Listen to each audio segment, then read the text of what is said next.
De 935 130 voyageurs en 2020, l'aéroport d'Abidjan reçoit 2 535 451 voyageurs à fin 2024. Une annonce faite par Koné Dioman, directeur de cabinet du ministère des Transports. Les journées nationales des métiers vont démarrer le 10 avril pour prendre fin le 11 juin 2025. Des détails sur l'édition 2025.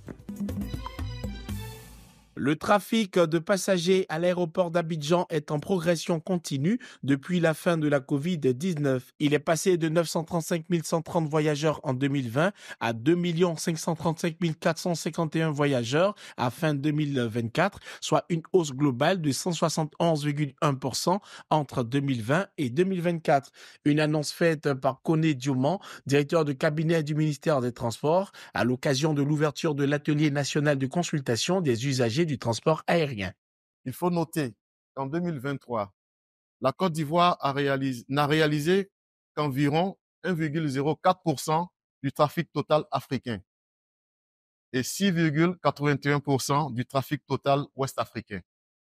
Il est donc important pour nous de marquer une pause, de discuter avec tous les acteurs réunis d'une politique nationale sur le transport aérien pour faire face à la compétitivité et améliorer la connectivité, renforcer également la sécurité et la sûreté, prendre en compte les questions d'environnement et répondre aux alertes des voyageurs et à leurs attentes et de faire en sorte que les populations puissent voyager dans des conditions de confort et de sûreté. Koné Dioman a également indiqué qu'en termes de connectivité, la Côte d'Ivoire est connectée en 2024 en vol direct régulier avec 26 villes africaines, 4 villes en Asie, une ville en Amérique du Nord et 2 villes en Europe, desservies par 23 compagnies aériennes de lignes régulières. S'agissant de Air Côte d'Ivoire, Koné Dioman annonce que la compagnie nationale a élargi son réseau de destinations et entamera bientôt les vols long courriers avec le démarrage des vols vers Paris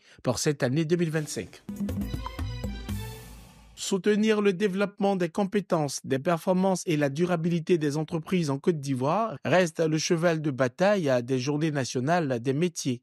Ces journées annuelles qui se déroulent du 10 avril au 11 juin pour l'édition 2025 prévoient des innovations telles que des journées dédiées à la finance et à la comptabilité, ainsi qu'au système d'information, mais également à la communication et au marketing. C'est une plateforme que nous organisons depuis 2012 et nous mobilisons les cadres de gestion sur Yamsoufro. Globalement, le bilan a été satisfaisant pour nous parce que l'an dernier, par exemple, nous avons eu des grandes entreprises qui nous ont fait confiance et depuis 10 ans donc participent régulièrement à ces activités et qui en ressort avec des connaissances qui peuvent mettre au profit de l'entreprise. Et il y a un apport aussi en termes de visibilité parce qu'il y a des entreprises aussi qui s'associent pour promouvoir leur image, accroître leur notoriété dans l'écosystème des chefs d'entreprise en Côte d'Ivoire. Alors que l'édition 2025 ambitionne de prendre en charge 1000 participants par journée spécifique, elle bénéficie de partenariats divers axés sur les expertises. Ces journées nationales des métiers sont ouvertes à l'ensemble des travailleurs du privé, tout comme aux fonctionnaires de l'État. Les vœux de Nouvel An se poursuivent en Côte d'Ivoire et le ministère chargé de l'économie, du plan et du développement ne fait pas exception.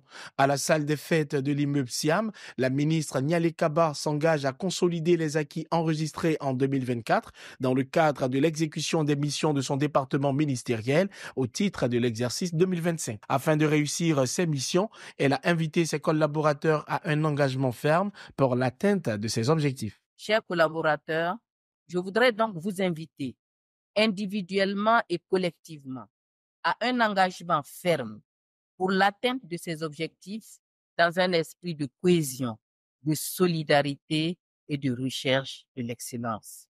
C'est à ce prix que notre département jouera pleinement sa partition dans le processus de développement de notre pays. Les chantiers majeurs du ministère pour l'année 2025 porteront entre autres sur la poursuite de la mise en œuvre du plan national de développement 2021-2025, l'élaboration et la finalisation du nouveau PND pour la période allant de 2026 à 2030. Madame le ministre, je voudrais à ce stade de mon propos réitérer l'engagement de l'ensemble du personnel à œuvrer pour l'atteinte des objectifs assignés à notre département ministériel.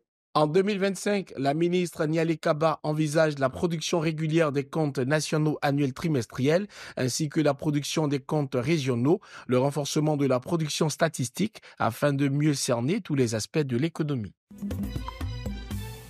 À Yopougon-Ananéré, les travaux de drainage en cours suscitent mécontentement et inquiétude parmi les riverains. Les travaux de construction des ouvrages de drainage des eaux pluviales sur la route de Dabou, près de Gesco, sont en cours. Ces ouvrages, bien qu'essentiels pour prévenir les inondations, perturbent la quiétude des riverains. La route principale étant barrée, des voies de contournement ont été proposées, mais celles-ci sont loin de satisfaire les populations. De faire la saco de l'eau pour ne pas que l'eau parte avec les gens. Donc, nous, on trouve que c'est bon.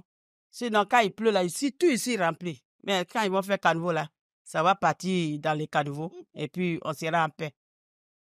On nous a dit que non, c'est pour arranger les caniveaux. Mais ça nous pénalise aussi. C'est bon, mais ça nous pénalise beaucoup. Et ça diminue les clients puisqu'ils ont divisé la route.